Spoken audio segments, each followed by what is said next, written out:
The dust danced in the mid-afternoon sunlight as Zara Sinclair stumbled down the main street of Copper Creek, her bare, bloodied feet leaving faint prints in the dirt.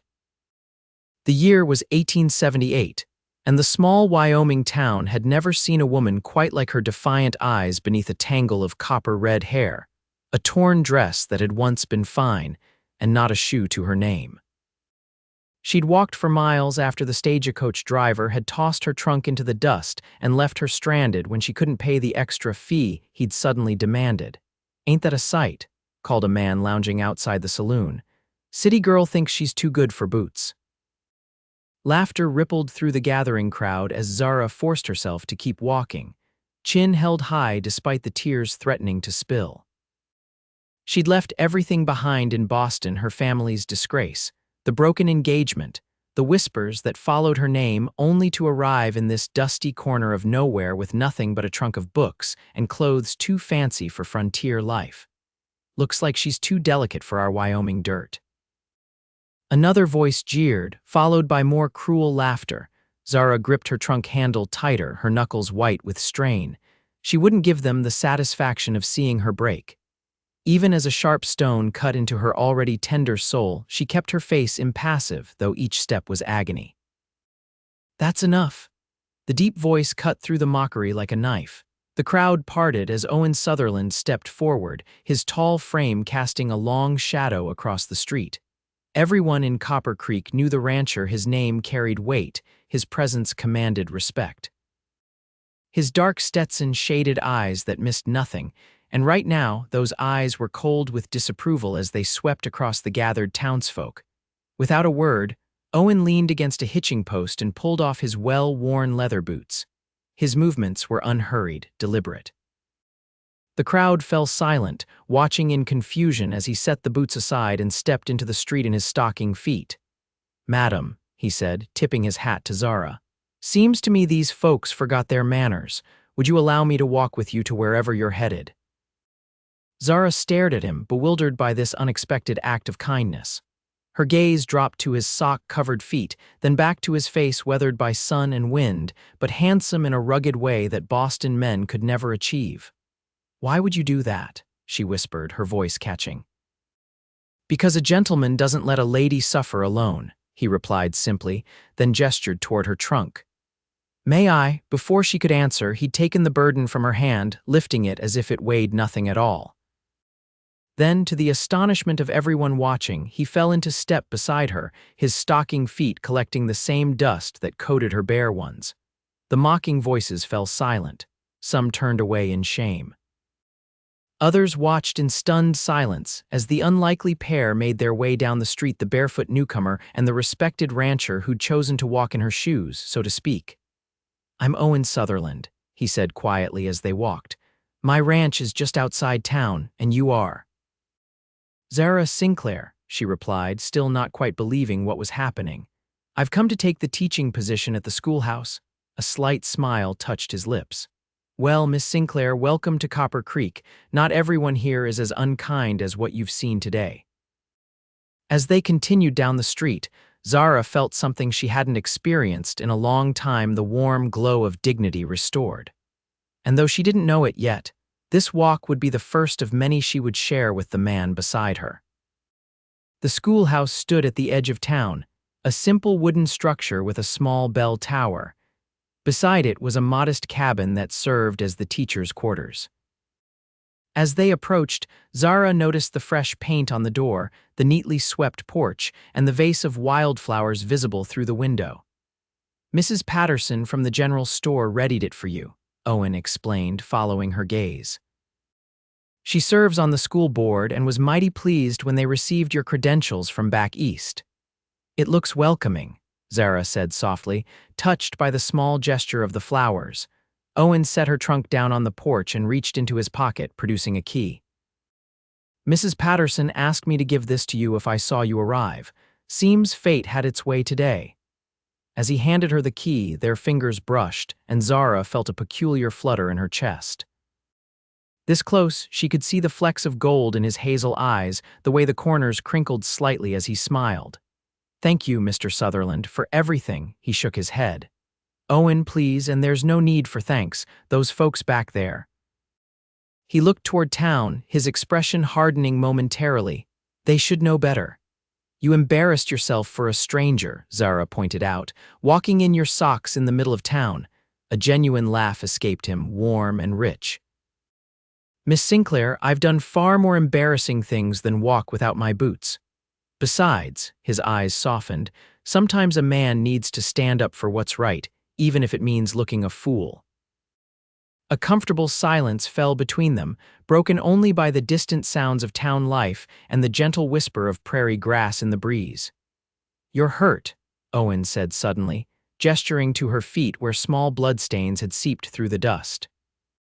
Before Zara could protest, he'd stepped onto the porch and opened the door to her new home. Mrs. Patterson keeps the medical supplies in the cupboard above the stove in all the town buildings. You should clean those cuts before they fester. Zara nodded, suddenly aware of how tired she was, how much her feet throbbed. I will. Owen hesitated, then said, School doesn't start for another 2 weeks. If you need anything supplies, introductions around town, or just someone to show you the lay of the land, my ranch is northwest, about 3 miles. Just follow the creek upstream. I appreciate that, Zara replied, genuinely touched by his kindness. Owen retrieved his boots from where he'd tucked them under his arm and pulled them back on. With a tip of his hat, he turned to leave, then paused. Miss Sinclair? Yes. Don't let today color your view of Copper Creek. Most folks here are good people, they just forget sometimes. With that, he strode away, his tall figure silhouetted against the setting sun. Zara watched him go, a strange mixture of emotions swirling within her. She'd come west to escape, to start fresh where no one knew her name or her shame. She hadn't expected kindness, especially not from a man like Owen Sutherland. As she stepped into her new home and closed the door behind her, Zara couldn't help but wonder if perhaps Wyoming held more promise than she'd dared to hope. The next morning, Zara awoke to the unfamiliar sound of birdsong outside her window. For a moment, she lay still, disoriented by the absence of Boston's busy streets and her family's large house. The memories of yesterday flooded back the humiliation in town, and then the unexpected gallantry of Owen Sutherland. Rising from bed, she winced as her feet touched the wooden floor. She'd cleaned the cuts as best she could, but several were deeper than she'd initially thought. Moving carefully, she prepared for the day, washing her face in the basin and selecting one of her plainer dresses, a sensible blue cotton that wouldn't look quite so out of place in this frontier town. A knock at the door startled her. Cautiously, she approached, remembering the mocking faces from yesterday. Who is it? She called through the closed door. Martha Patterson, dear, from the general store.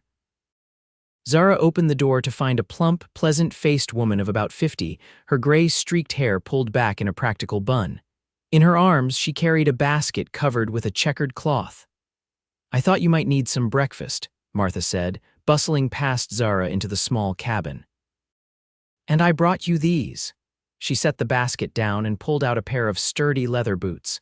They belonged to my daughter before she moved to Denver with her husband. They should fit you well enough.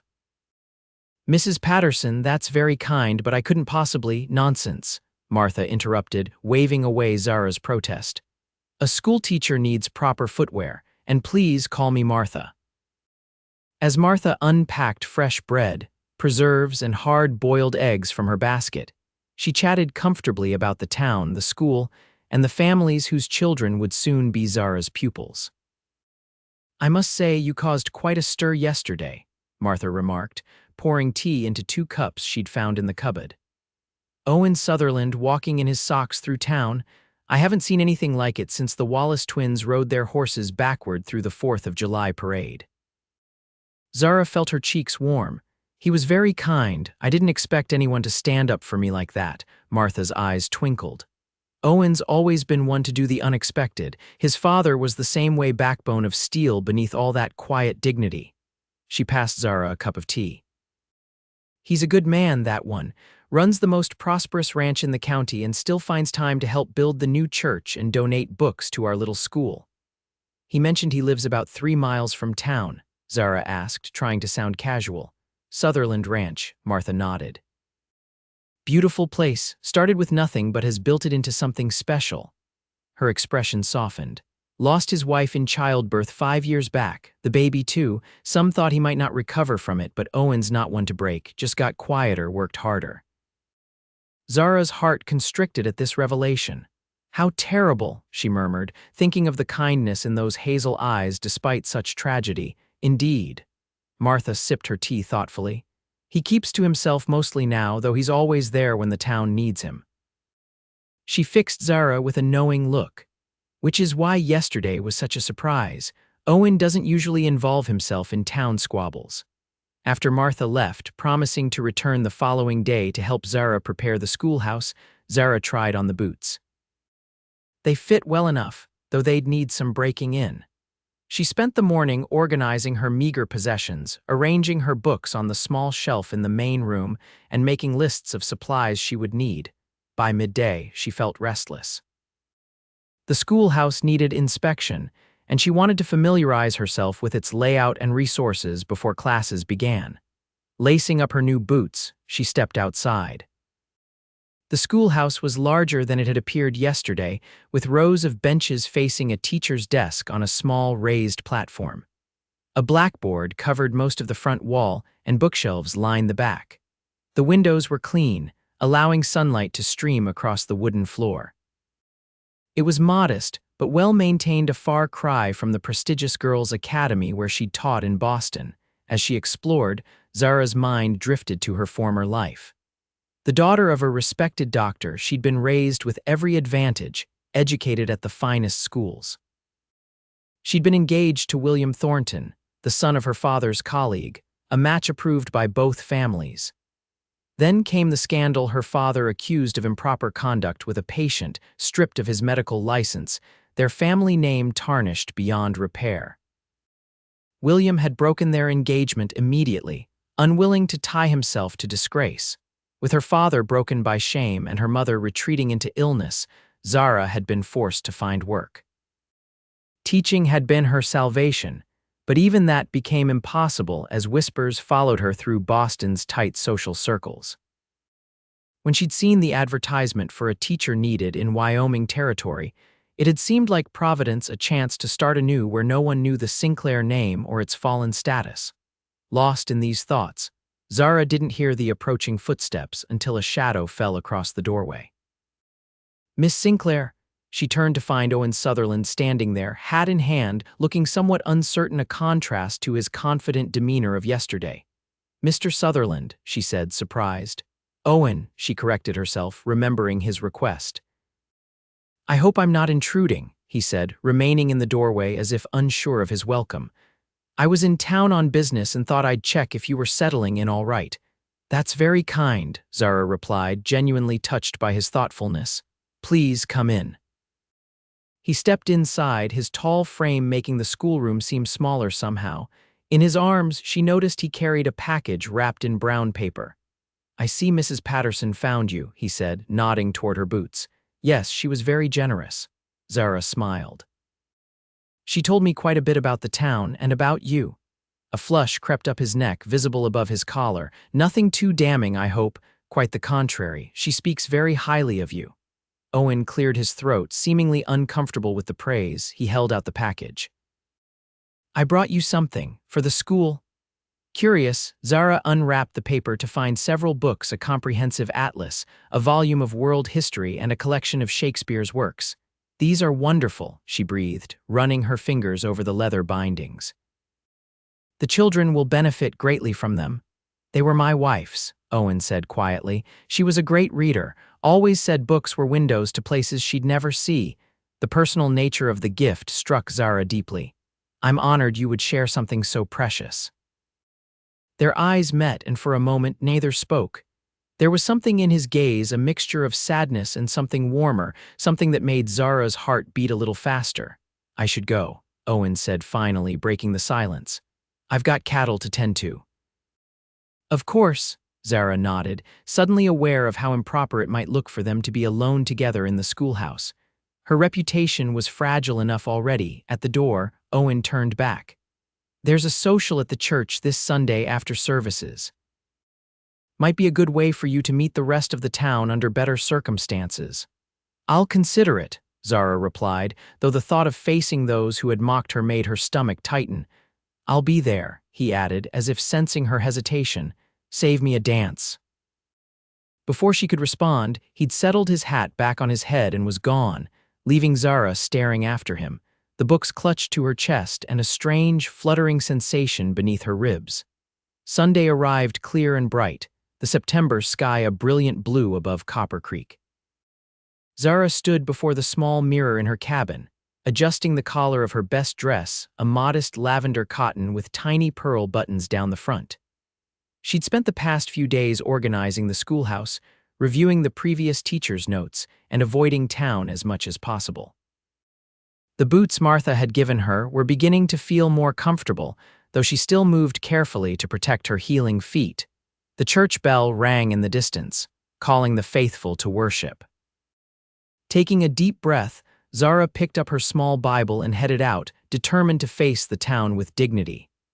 As she walked, she rehearsed introductions in her mind, prepared herself for curious stares and whispered comments. The church sat on a small rise at the north end of town, its white clapboard exterior gleaming in the morning sun. People streamed toward it, families with children in tow, elderly couples arm in arm, young men with freshly slicked hair. Zara hesitated at the bottom of the steps, suddenly overwhelmed by the prospect of entering alone. "Miss Sinclair." She turned to see Martha Patterson waving to her, accompanied by a tall man with a neatly trimmed gray beard who must be Mr. Patterson. "We saved you a seat," Martha said, taking Zara's arm as if they were old friends. "Come, you'll sit with us." Grateful for the kindness, Zara allowed herself to be led inside. The church was simple but beautiful, with wooden pews and stained glass windows that cast colorful patterns across the congregation. As they moved down the aisle, Zara felt eyes upon her, some curious, some friendly, some still holding judgment. They settled into a pew near the front, and Martha made quick introductions to several nearby families. Zara smiled and nodded, trying to commit names to memory, aware that many of these people were parents of her future students. Just as the service was about to begin, there was a slight commotion at the back of the church. Zara turned, along with many others, to see Owen Sutherland entering, dressed in a dark suit that emphasized the breadth of his shoulders. His usual hat was absent, revealing thick brown hair combed neatly back from his forehead. He nodded to several people as he made his way down the aisle, then, to Zara's surprise, slipped into the pew directly behind hers. "Morning, Mrs. Patterson, Mr. Patterson," he greeted softly then, "Miss Sinclair. Good to see you here." "Good morning," she replied, suddenly very aware of his presence at her back. Throughout the service, Zara found it difficult to focus on Reverend Miller's sermon about forgiveness and new beginnings.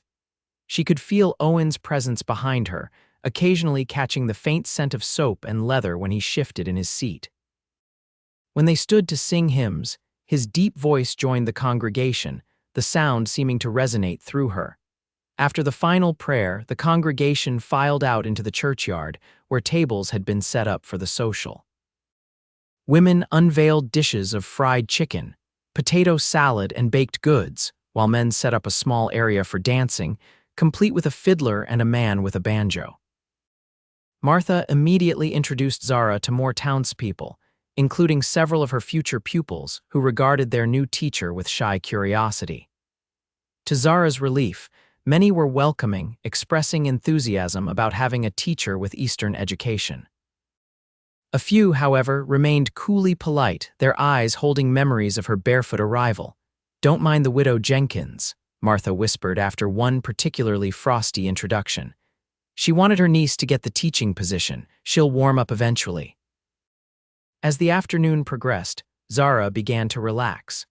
The food was delicious, the conversation pleasant, and the music lively. She found herself genuinely laughing at Mr. Patterson's dry humor and enjoying the eager questions from the children about what books they would read in school.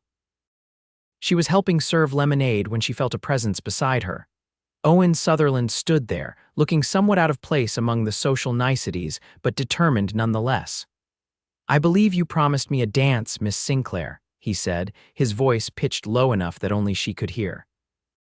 Did I? Zara replied, a smile tugging at her lips. I don't recall making that promise. Then I'm asking now, he said, offering his hand. One dance, aware of curious eyes watching them, Zara hesitated only briefly before placing her hand in his. One dance. He led her to the dancing area where several couples were already moving to a lively reel. As they took their positions, Zara noted the surprised expressions on many faces. Clearly, Owen Sutherland didn't often participate in such festivities. I should warn you, she said as they began to move with the music. I was taught formal ballroom dances, not country reels. His hand was warm and steady at her waist. Then we'll muddle through together. I'm no expert myself. Despite their claimed inexperience, they moved well together, finding a rhythm that suited them both. Owen was light on his feet for such a large man, and Zara found herself enjoying the simple pleasure of the dance, of movement shared with another person after so many months of isolation. People are staring, she remarked as he guided her through a turn. Let them, he replied, his eyes never leaving hers. They're just surprised to see me dancing. It's been a while. The music slowed to a waltz and Owen drew her slightly closer, still maintaining a respectable distance. His hand at her waist was gentle but sure, his other hand holding hers as if it were something precious. Why did you really come to Copper Creek, Zara? He asked quietly, using her first name for the first time. It's a long way from Boston for someone with your education. She missed a step, surprised by the directness of his question. I wanted a change, she answered carefully. A new beginning. His eyes, so perceptive, studied her face. Running from something or toward something. Perhaps both, she admitted, unwilling to lie to this man who had shown her nothing but kindness. Does it matter? Not to me, he said simply. We've all got pasts. Out here, it's what you do now that counts. As the music ended, they stood for a moment, still connected, before Owen reluctantly released her hand. Thank you for the dance, Miss Sinclair. Thank you for asking, Mr. Sutherland, she replied formally, aware of the watching eyes. They parted, Zara returning to Martha's side, Owen moving to speak with some of the ranchers gathered near the lemonade table. But throughout the remainder of the afternoon, Zara found her gaze drawn to him repeatedly, and more than once she caught him watching her as well. As the social wound down and people began to gather their belongings, Owen approached her again.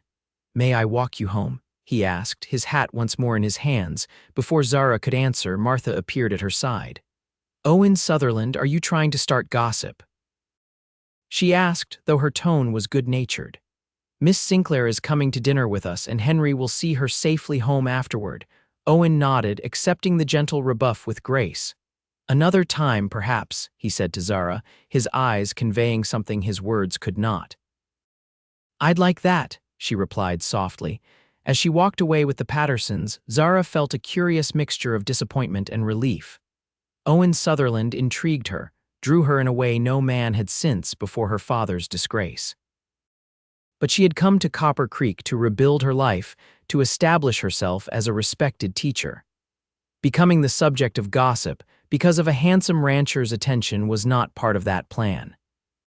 Still, as she glanced back over her shoulder and saw him standing alone, watching her go, she couldn't help but wonder what it might be like to walk beside him again, this time not in humiliation but in companionship.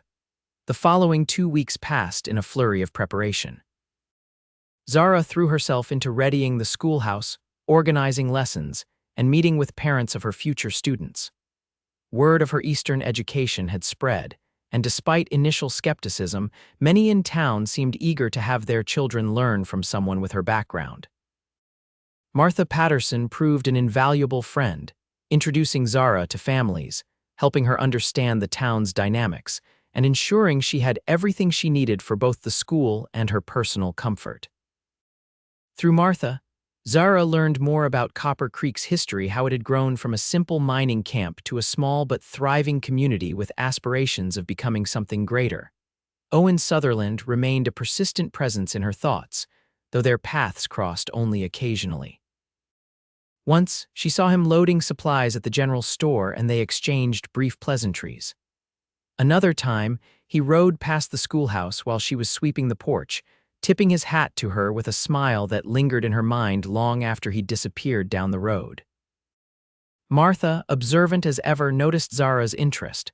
"He's changed since you arrived," she remarked one evening as they sorted through donated books for the school. "There's a lightness to him I haven't seen in years." "We barely know each other," Zara protested, though she couldn't deny the flutter in her chest whenever she thought of him. "Sometimes that doesn't matter," Martha replied wisely. "Sometimes a person just fits into the empty spaces in your life, like they were meant to be there all along." The night before school was to begin, Zara sat at her small table, reviewing her lessons one final time. A knock at the door startled her. It was well after dark, past the hour when visitors would normally call. Cautiously, she approached the door. "Who is it?" "Owen Sutherland, Miss Sinclair." Surprised, she opened the door to find him standing on her porch, hat in hand, looking somewhat apologetic for the late hour. "I'm sorry to disturb you," he said immediately. "I would have come earlier, but we had a situation with some cattle breaking through a fence line. Is everything all right?" She asked, concerned by his unexpected visit. "Yes, all settled now." He shifted slightly, seeming uncharacteristically nervous.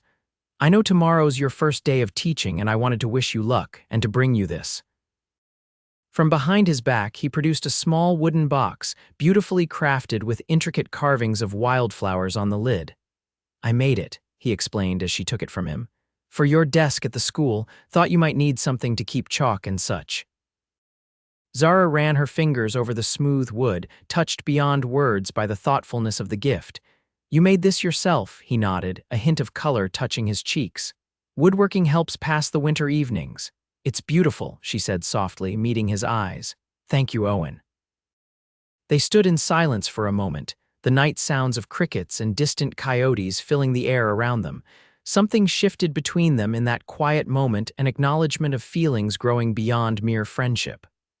"I should let you rest," Owen said finally. "Big day tomorrow." "Would you like to come in for some tea?" Zara asked impulsively, then immediately worried about the propriety of such an invitation. Owen seemed to read her thoughts. "Better not," he said gently. "Folks in small towns talk, and your reputation as the schoolteacher needs to be above reproach." He hesitated, then added, "But I'd be honored if you'd join me for dinner at my ranch this Saturday. Martha and Henry could accompany you for propriety's sake." "I'd like that," Zara replied, surprised by how much she meant it. With a tip of his hat, Owen bid her good night and turned to leave. Zara watched him mount his horse and ride away, the wooden box clutched to her chest like a treasure. Inside, she placed the box carefully on her table and opened it. To her surprise, it contained not only space for school supplies but a small compartment in which lay a single pressed wildflower, a prairie rose, its delicate pink petals preserved between two pieces of thin glass. Tears pricked at Zara's eyes as she touched the glass gently. In Boston, she had received expensive gifts from William Jewelry, perfumes, books with gilt edges. But nothing had ever moved her as deeply as this simple wooden box made by a rancher's hands, containing a humble wildflower from the Wyoming prairie. As she prepared for bed, Zara acknowledged the truth she'd been avoiding for weeks. She was falling in love with Owen Sutherland, his quiet strength, his unexpected tenderness, the way he looked at her as if she were something precious. It was too soon, too complicated, perhaps even unwise. But her heart seemed unconcerned with such practical matters. Tomorrow she would focus on being Miss Sinclair, the new schoolteacher. But tonight, as she drifted toward sleep, she allowed herself to dream of a future where she might be something else, someone who belonged at the side of a man who would remove his boots and walk barefoot through town rather than let her stand alone. The first day of school dawned clear and cool, with the crispness of early autumn in the air. Zara arrived at the schoolhouse an hour before the children were due, arranging books and supplies, writing the day's lessons on the blackboard, and placing Owen's wooden box prominently on her desk. At 8 o'clock precisely, she rang the school bell, its clear tone carrying across town. Within minutes, children began to arrive, some eager, some reluctant, all curious about their new teacher from the east. By 1:15, 27 students ranging in age from 6 to 16 had taken their seats, watching her with expectant faces. Good morning, Zara began, her voice steady despite her nerves. I am Miss Sinclair and I am honored to be your teacher. She moved through the day's lessons with growing confidence, assessing each child's abilities, establishing classroom rules, and beginning the work of education. The younger children were lively but respectful, while the older ones, especially the boys who would soon leave school for full-time work on ranches or in town, required more persuasion to see the value in their studies. By day's end, Zara was exhausted but satisfied. As the last student departed, she sank into her chair, both drained and exhilarated by the challenge before her. These children deserved the best education she could provide, regardless of their circumstances or the remoteness of their town. She was gathering her belongings when Martha appeared at the doorway. "Well, how was your first day, Miss Sinclair?" she asked with a knowing smile. "Challenging," Zara admitted. "Rewarding, exhausting," Martha laughed. "That sounds about right. The Patterson children said you were strict but not mean, which I take as high praise from them." As they walked back toward town together, Martha mentioned casually, "I saw Owen this morning. He asked if Henry and I would accompany you to dinner at his ranch on Saturday." "Yes, he invited me last night," Zara confirmed, trying to sound nonchalant. "He brought me a lovely gift for the schoolroom." Martha's eyes twinkled. "Did he now? That man hasn't shown such interest in anyone since his Catherine passed. You must have made quite an impression." "We're merely friends," Zara protested, though her warming cheeks likely betrayed her. "Of course," Martha replied, not believing it for a moment. "Well, Henry and I would be delighted to accompany you. Owen's ranch is quite something to see. He's built it from almost nothing into one of the finest spreads in the territory." That evening, as Zara prepared her lessons for the next day, her thoughts kept drifting to the upcoming dinner. What would Owen's home be like? Would she meet his ranch hands, see the life he'd built? The prospect both excited and unnerved her. The rest of the week passed in a blur of teaching, learning students' names and personalities, and settling into the rhythm of school life.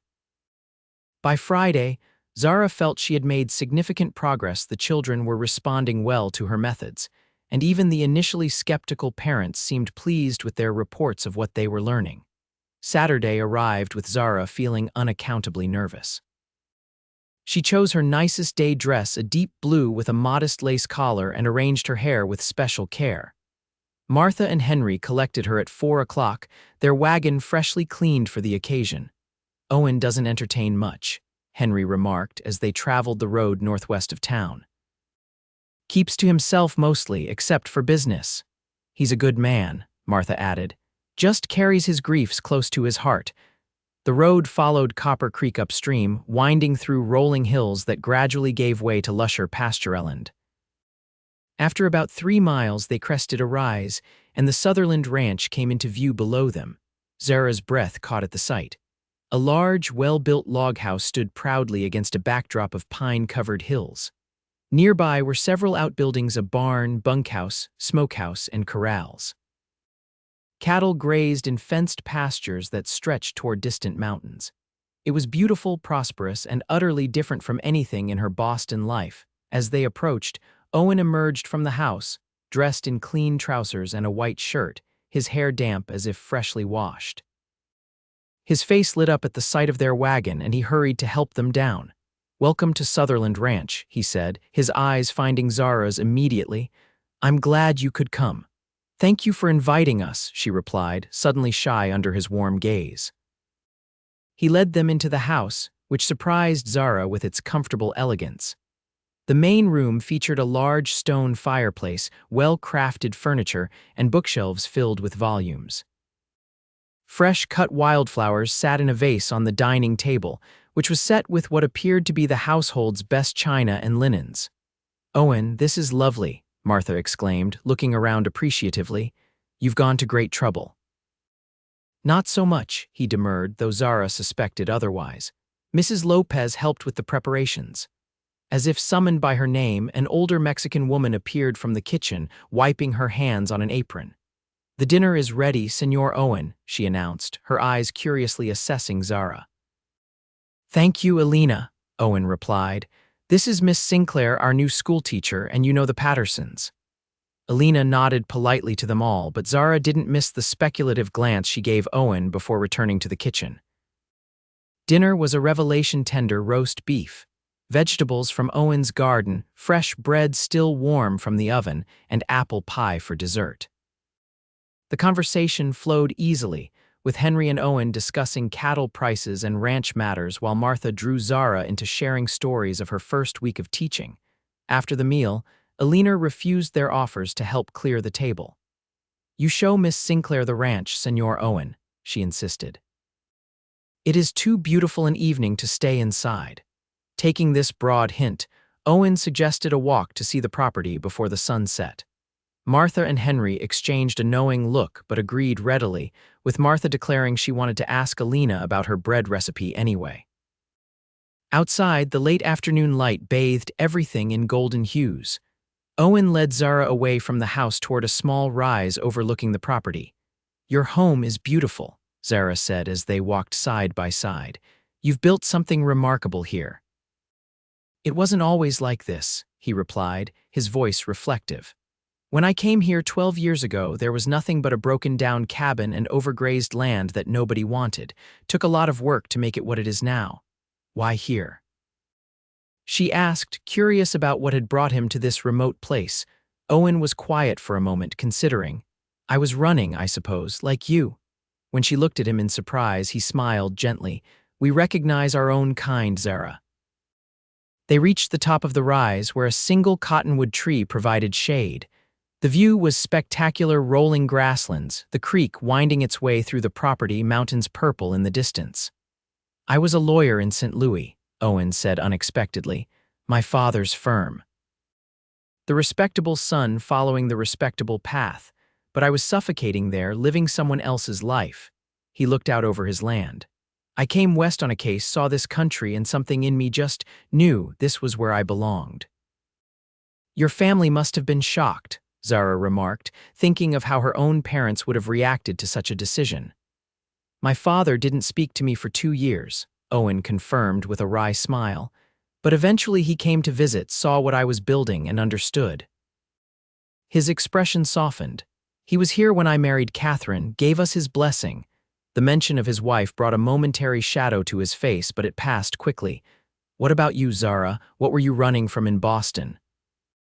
Perhaps it was the peaceful setting or the way he had shared his own story so openly, but Zara found herself telling him everything: her father's disgrace, William's abandonment, the whispers and ostracism that had followed. "My father didn't do what they accused him of," she said fiercely. "But once the rumor started, nothing could stop it. His practice, our social standing, my engagement, it all crumbled in a matter of weeks." Owen listened without interruption, his face compassionate but not pitying. When she finished, he said simply, "Their loss is Copper Creek's gain." Zara felt tears threatening and turned away slightly. "I'm not used to such kindness." "Not kindness," Owen corrected gently. "Truth. You're an exceptional woman, Zara Sinclair. Anyone who can't see that isn't worth your concern." He reached out slowly, as if giving her time to withdraw, and tucked a strand of hair behind her ear, his fingers brushing her cheek in a touch so tender it made her heart ache. "I know it's too soon," he said, his voice low. "I know you came here to build a new life, not to be distracted by a rancher with too many responsibilities and too little polish. But I find myself thinking about you far more than is sensible." Zara looked up at him, at this good, strong man who had removed his boots to walk beside a barefoot stranger, who carved wildflowers into wood during long winter evenings, who had built a life of meaning from nothing but determination and vision. "Perhaps," she said softly, "I find myself similarly distracted." His smile then was like sunrise breaking over the plains, gradual, warm, transforming. They stood together in comfortable silence, watching as the day's last light painted the landscape in gold and amber, each acutely aware of the other's presence, of possibilities unfolding between them like prairie flowers after rain. As they walked back to the house, Owen did not touch her propriety still governed their actions, especially with the Pattersons as witnesses. But something had shifted, an understanding reached without words, a promise made in the quiet exchange of truths on a hilltop as the sun set over Wyoming. The weeks that followed took on a pattern. Weekdays were devoted to school, with Zara throwing herself into teaching with enthusiasm and dedication. Her students responded well to her methods, their initial wariness giving way to respect and even affection. Parents began to stop by after school to express their appreciation, and even the widow Jenkins grudgingly admitted that the Eastern girl knew her business when it came to education. Saturdays often found Zara at Sutherland Ranch, sometimes accompanied by the Pattersons, sometimes by other respectable couples from town who served as proper chaperones. Owen showed her his operation, the carefully bred cattle, the sustainable grazing practices he'd developed, the orchards he was establishing on the sheltered southern slopes. In turn, she shared with him her vision for the school, not just teaching the basics, but introducing her students to literature, science, and history that would expand their horizons beyond Copper Creek. Owen listened with genuine interest and offered practical suggestions for adapting Eastern educational methods to Western realities. Their courtship for that was what it had become, though neither had officially named it progressed with deliberate slowness. Proper appearances were maintained, but their growing feelings were obvious to anyone who saw them together. The town watched with interest and, for the most part, approval. Owen Sutherland had been alone too long, and the new schoolteacher was proving herself a valuable addition to the community. October brought cooler weather and the rich colors of autumn to the Wyoming landscape. One crisp Saturday, Owen arrived at Zara's cabin with a proposal. "There's to be a harvest festival in Laramie next weekend," he explained. "Agricultural exhibits, music, dancing. Would you consider going?" "Martha and Henry are attending as well." "I'd love to," Zara replied, delighted at the prospect of seeing more of the territory and spending time with Owen away from the watchful eyes of Copper Creek. The following Friday afternoon, after school dismissed, Owen collected Zara in his wagon. They would stay at a respectable hotel in Laramie, Zara with Martha, Owen with Henry, and return on Sunday. The journey would take several hours, giving them time to talk without interruption or observers. As they traveled through the golden landscape, Zara found herself relaxing in a way she rarely did in town, where her position as schoolteacher required constant awareness of her behavior. Here, with just Owen beside her and the open country around them, she could simply be herself. "Tell me about your students," Owen said as they followed the winding road toward Laramie. "Who's giving you the most trouble, and who's surprising you?" Zara laughed. "Thomas Jenkins is still convinced that reading is a waste of time for a boy who's going to be a rancher. But I caught him with the last of the Mohicans yesterday when he thought no one was looking. Smart boy," Owen chuckled. "Just needed the right story to hook him."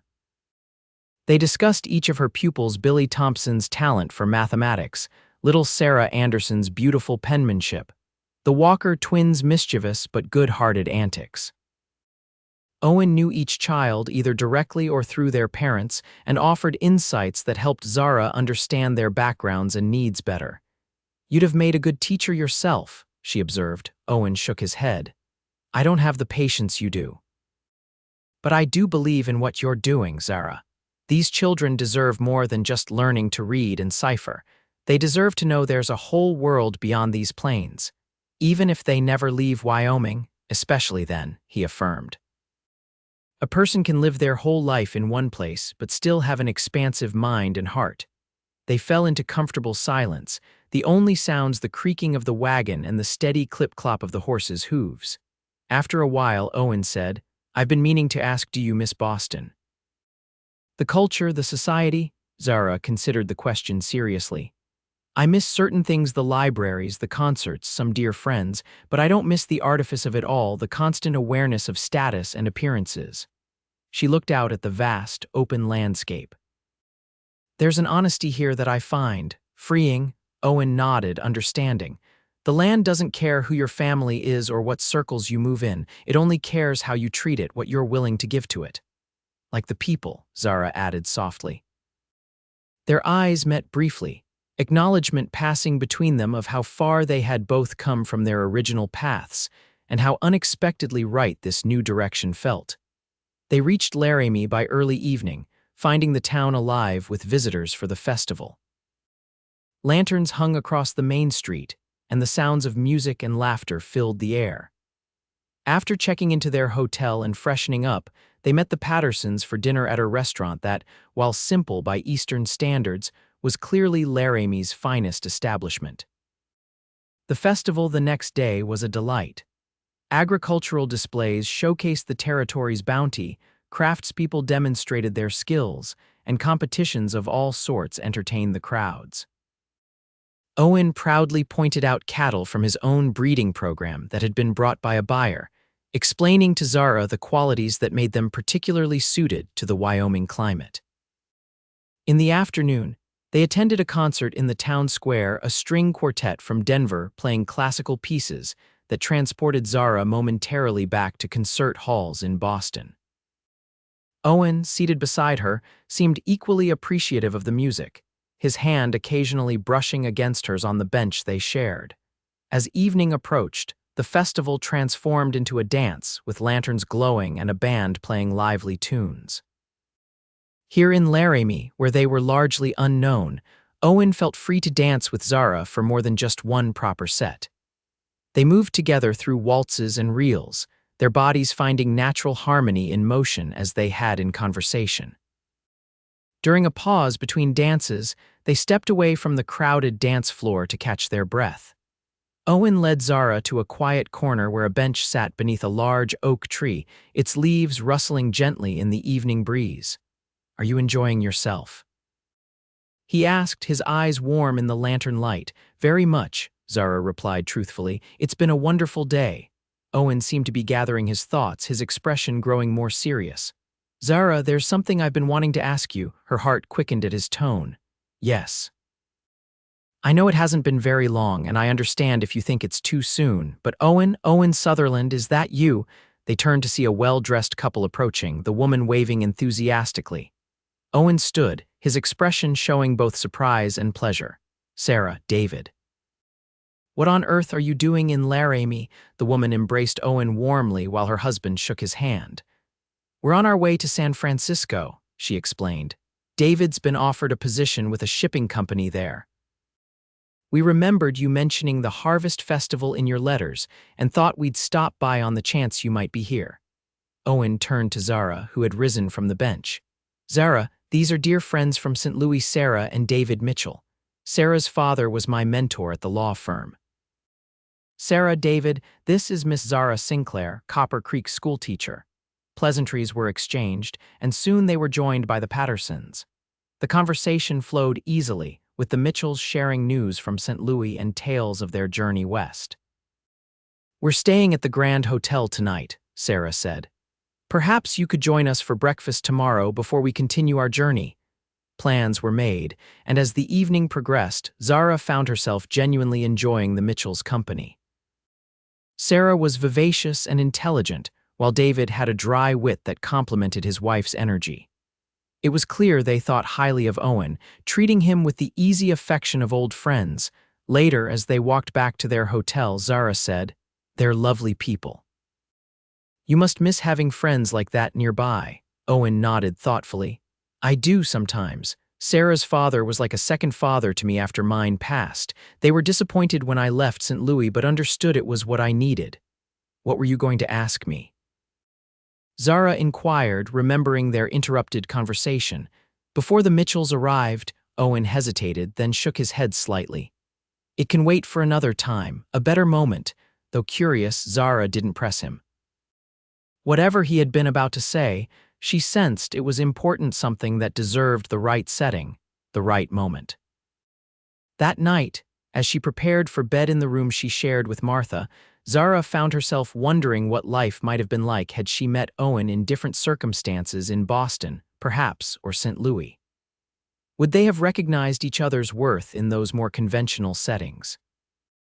Or was it precisely the stripping away of social pretenses, the bare-footed vulnerability of their first meeting, that had allowed them to see each other truly? The following morning brought a leisurely breakfast with the Mitchells, filled with stories and laughter. As they prepared to say their goodbyes, Sarah pulled Zara aside while the men discussed the best route west. "I'm so glad to have met you, Zara," she said warmly.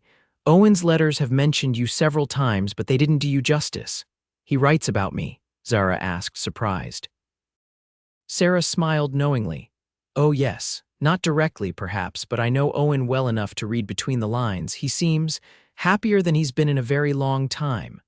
Zara felt a blush warming her cheeks. "He's been very kind to me since I arrived in Copper Creek." "Owen Sutherland is the best of men," Sarah said, her expression growing serious. "After Catherine died, we worried he might never open his heart again. I'm glad to see we were wrong." Before Zara could respond, the men rejoined them and final farewells were exchanged. As the Mitchells' carriage pulled away, Owen stood beside Zara, watching his old friends depart. "Ready to head back to Copper Creek?" he asked, offering his arm. "Yes," Zara replied, taking it without hesitation. "I'm ready to go home." The word caught her by surprise even as she said it. When had Copper Creek become home? Yet she realized it was true. The small Wyoming town, with its simple ways and honest people, had become more home to her in 2 months than Boston had felt in the difficult year after her father's disgrace. The journey back was peaceful, the conversation easy, the silences comfortable. As they neared Copper Creek, the sun beginning to set behind them, Owen finally returned to what had been interrupted the night before. "What I was trying to ask yesterday," he began, his voice steady but with an underlying nervousness that Zara found endearing, "was whether you might consider a more formal courtship between us." Zara's heart leapt, though she'd suspected this might be what he'd intended to ask. "I would," she said simply, meeting his gaze. "Very much so." The smile that broke across Owen's face was like daybreak. "I know your position in town requires propriety, and I'll respect that, but I want everyone to know my intentions are honorable and serious." "As are mine," Zara replied, her own smile matching his. As they drove into town, the last light of day gilding the simple buildings of Copper Creek, Zara felt a sense of rightness, of pieces falling into place. Her journey west had been an escape, a desperate bid for a new beginning. She could never have imagined that beginning would include a man who removed his boots to walk barefoot beside a stranger, a man whose quiet strength and unexpected tenderness had begun to heal parts of her she hadn't realized were broken. Word of their formal courtship spread quickly through Copper Creek, met largely with approval and some good-natured teasing. Owen began to escort Zara to church each Sunday, to community events, and occasionally to dinner at the small restaurant that had opened on Main Street. Always, they maintained proper decorum, mindful of Zara's position as the town's teacher and the example she set for her students. But there were private moments, 2 walks along Copper Creek in the golden light of late afternoon, quiet conversations on the porch of her cabin after he'd seen her safely home, the brush of his hand against hers when no one was watching. As November brought the first snows and Thanksgiving approached, Owen invited Zara to join him at the ranch for the holiday. The Pattersons would be there, along with Alina and her family, and several of Owen's ranch hands who had nowhere else to go. "I'd like you to see the ranch in winter," he explained. "It's different, quieter, more intimate somehow." The day dawned clear and cold, the fresh snow sparkling in the sunlight. Henry and Martha collected Zara in their sleigh, the journey to the ranch made festive with bells and thick blankets against the chill.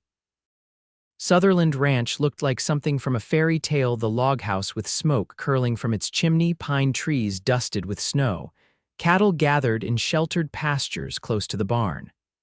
Owen met them at the door, his face alight with pleasure at their arrival. Inside, the house was warm and fragrant with the smells of roasting turkey, fresh bread, and pine boughs that decorated the mantel. Alina bustled about the kitchen, assisted by her daughter and granddaughter, while her son-in-law and grandson helped Owen's foreman prepare tables in the main room. It was a day of abundance and joy, not just in food, though there was plenty, but in the simple pleasure of community, of belonging. Zara, who had expected to spend her first Western Thanksgiving alone with memories of Boston festivities, found herself surrounded by warmth and acceptance. After the meal, while others relaxed by the fire or helped clear away dishes, Owen drew Zara aside. "Would you like to see something special?" he asked, a hint of mystery in his voice. Curious, she nodded, and he helped her into her coat before leading her outside. They walked through the snow toward a small rise east of the house, following a path Owen had clearly broken earlier. "Where are we going?" Zara asked, her breath visible in the cold air. "You'll see," he replied, offering his hand to help her up a steeper section. At the top of the rise stood a small cabin, smoke rising from its chimney. It was newer than the main house but built in the same style, with a covered porch and carefully crafted details. "I built it the year after Catherine died," Owen explained as they approached. "I couldn't sleep in our room anymore, but I didn't want to leave the ranch. So I came up here, built this place where I could be alone with my grief but still see the life continuing below." He opened the door, revealing a simple but beautiful interior: one large room with a stone fireplace, a small kitchen area, a bed in the corner, and bookshelves along one wall. It was warm inside, the fire having been lit earlier, and fresh pine boughs added a festive scent. "It's lovely," Zara said softly, understanding what it meant that he was sharing this private retreat with her. Owen moved to the window, which offered a perfect view of the main house and the ranch buildings. "I lived here for almost 2 years before I could bring myself to move back to the main house. Now I come here when I need quiet or when I want to work on my carvings without interruption." Zara joined him at the window, seeing the smoke rising from the main house chimney, imagining the warmth and laughter inside. "Thank you for showing me this," she said, touching his arm gently. He turned to her, his expression serious yet tender. "Zara, I brought you here because this is where I finally made peace with Catherine's death, where I accepted that life would go on, that I would go on." He took her hands in his. "And now I want to share new beginnings with you." From his pocket, he produced a small wooden box similar to the one he'd given her for the schoolroom, but smaller, more delicate. When she opened it, she found a ring, a simple gold band set with a single perfect pearl. "It was my mother's," Owen said, his voice steady despite the emotion in his eyes. "Zara Sinclair, I love you. I think I began to love you the moment you walked down that street with your head held high despite everything. Would you do me the honor of becoming my wife?" Tears filled Zara's eyes, not of sadness but of overwhelming joy. "Yes," she whispered, then more strongly, "Yes, Owen, I love you too." He slipped the ring onto her finger where it fit as if made for her. Then, with infinite tenderness, he cupped her face in his hands and kissed her their first kiss, sweet and gentle and full of promise. When they returned to the main house, hand in hand, their news was met with cheers and congratulations. Martha wiped away happy tears. Henry clapped Owen on the back, and Alina immediately began discussing wedding preparations. As the evening progressed, with music and stories shared around the fire, Zara found herself watching Owen as he played a game of checkers with Alina's grandson, his face relaxed and happy. From barefoot stranger to beloved fiancé, it was a journey she could never have imagined that hot September day when she'd arrived in Copper Creek with nothing but a trunk of books and wounded pride. The winter months passed in a whirl of teaching, wedding preparations, and deepening love. Owen was a frequent visitor to the schoolhouse, sometimes bringing wood for the stove, other times simply stopping by to walk Zara home. The children grew accustomed to seeing the tall rancher waiting patiently at the end of the day, his face lighting up when Miss Sinclair emerged. They set a wedding date for early April after the worst of winter had passed, but before the spring cattle work would demand all of Owen's attention. It would be a simple ceremony in the Copper Creek Church, followed by a celebration at Sutherland Ranch that the whole town was invited to attend. Martha helped Zara create a wedding dress from fine fabric ordered from Denver, while Alina and the ranch hands prepared the house and grounds for the festivities. Owen, meanwhile, was working on a secret project that he refused to reveal despite Zara's curiosity. As March brought the first hints of spring to Wyoming, a letter arrived for Zara from Boston from her mother, breaking nearly a year of silence. Her father had been vindicated, the letter explained. The patient who had accused him had confessed to lying out of revenge for a diagnosis she hadn't wanted to hear. Too late to save his practice or their social standing, but enough to restore his good name. "They want to come for the wedding," Zara told Owen that evening as they sat on her porch, the letter in her hands. "They want to meet you to see the life I've built here. And how do you feel about that?" he asked gently, knowing how deeply her family's abandonment had hurt her. Zara considered the question. "I want them to come," she said finally. "Not for forgiveness that will take time, but for new beginnings. They're still my parents, and I want them to know the man I'm going to marry." Owen nodded, understanding as always. "Then we'll welcome them properly. Show them that their daughter has found happiness, even if it's far from where they imagined." April 4, 1879 dawned clear and mild, perfect weather for a wedding. The church was filled with flowers gathered from the hills around Copper Creek, and every seat was taken as the town turned out to witness the union of their schoolteacher and the respected rancher. Zara's parents had arrived 3 days earlier, her father thinner and grayer than she remembered, her mother trying too hard to hide her discomfort in these rural surroundings. But they had been unfailingly polite, and when her father met Owen, there had been genuine approval in his eyes. Now, as Zara waited in the small anteroom of the church, her father beside her, she felt not the nervous anticipation she had expected, but a profound sense of rightness. "He's a good man, your rancher," her father said quietly, adjusting the simple veil Martha had helped arrange. "Different from what your mother and I envisioned for you, but a good man nonetheless." "The best of men," Zara agreed, squeezing his hand in gratitude. The music began, Mrs. Henderson at the organ, playing the traditional wedding march. Zara took her father's arm, and together they stepped into the church. Owen stood at the altar, tall and handsome in a new suit, his eyes finding hers immediately. The love in his gaze was so palpable it seemed to reach across the space between them, wrapping around her like an embrace. As she walked toward him, toward their future together, Zara remembered that first walk through town, her bare feet bloodied, her pride wounded, and this man who had removed his boots to walk beside her. It had been a simple act of kindness, but in it lay the seeds of everything that followed: respect, friendship, love. The ceremony was brief but meaningful, their vows spoken clearly before the community that had become their extended family. When Reverend Miller pronounced them husband and wife, Owen's kiss was gentle but filled with promise, and the church erupted in cheers and applause.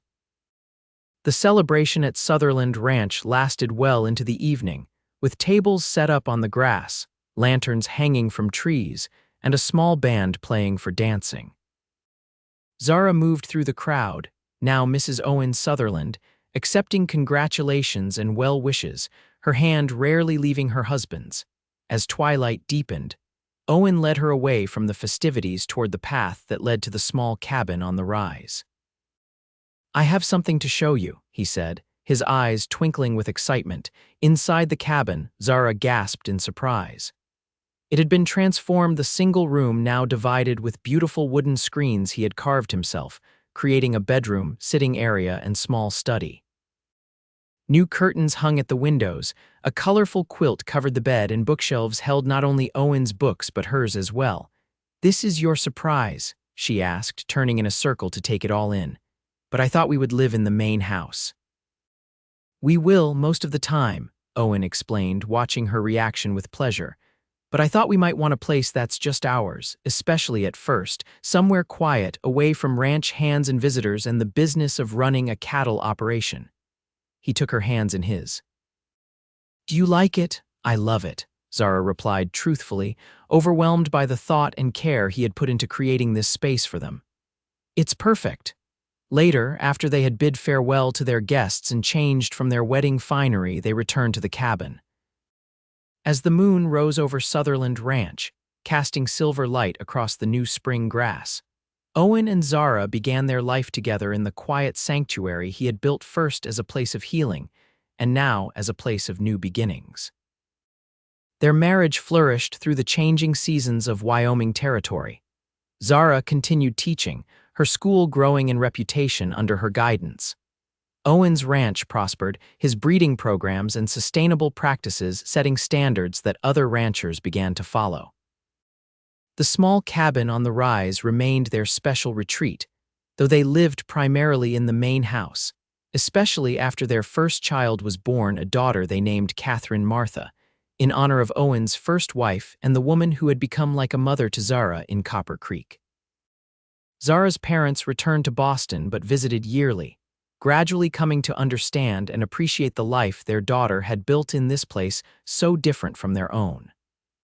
Her father, his health improved with the lifting of shame, became a particular fan of Wyoming's wide open spaces and his son-in-law's quiet wisdom. 2 years after Catherine's birth, Zara gave birth to a son they named James Henry, after both their fathers. The children grew strong and happy in the freedom of ranch life, cherished by their parents and the extended family of ranch hands, townspeople, and Alina's growing clan. Sometimes, on summer evenings when the work was done and the children were playing in the yard, Owen and Zara would walk barefoot together along Copper Creek, hand in hand, remembering how their story had begun. "Do you ever regret it?" Owen asked once, as they watched the sunset paint the hills in gold and crimson.